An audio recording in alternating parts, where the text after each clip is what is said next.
አዲስ እንግዲህ ብሔራዊ ባንክ ድጋሚ መልእክት ተለቋል። ያን መልእክት ያያችሁ ይመስለኛል። እንግዲህ በአዲሱ ሕግ በጣም አጠናክሮ ነው እንግዲህ እዚህ ያወጣው።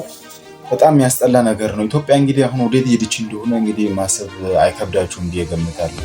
በጣም ኢትዮጵያን ወደ ኋላ እየጎተቱ ካሉ ነገሮች ውስጥ በጣም ይሄ ኦንላይን ወርክ የምንለው ነገር ነው።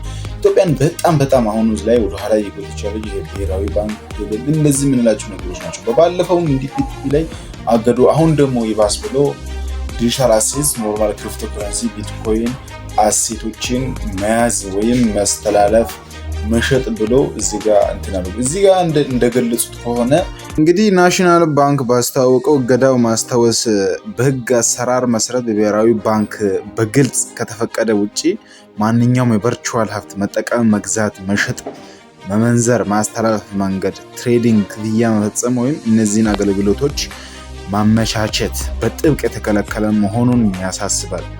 ክሪፕቶ ከረንሲ ብቻ አይመለከትም። እገዳው እንደ ቢትኮይን ክሪፕቶ ከረንሲ ያሉትን ብቻ ሳይሆን ለማክፈያነት፣ ለኢንቨስትመንት ወይም በዲጂታል መልኩ ለሚደረጉ ማንኛውም የዋጋ ለውጦች ዲጂታል ሪፕሬዘንቴሽን ኦፍ ቫልዩ ሁሉ ይጨምራል።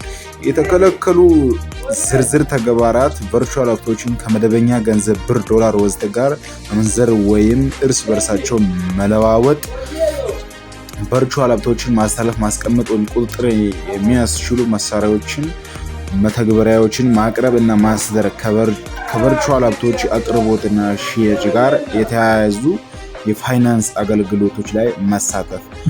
ባንኩ ህዝቡ ከነዚህ መሰል እንቅስቃሴዎች እንዲቆጠቡ ያሳሰበው ህዝቡ ከህጋዊ የተጠያቂነት፣ ከማጭበርበር፣ ስካምስ ፋውንድ፣ ከሳይበር ጥቃት፣ ከገበያ ማጭበርበር እና ከከፍተኛ ገንዘብ ኪሳራ ለመቆጠብ እንደሆነ ገልጿል። ብሔራዊ ባንክ ይህንን ነገር ማድረጋቸው ተገቢ ነው ብዬ አላስብም። ምክንያቱም የእኛን ሀገር ወደኋላ እየጎተተ ያለው ነገር እንዲህ አይነት ነገሮች ናቸው። ስለዚህ ዲጂታል ይህንን መልእክት ለብሔራዊ ባንክ እንድታስተላልፉልኝ በትህትና ጠይቃለሁ።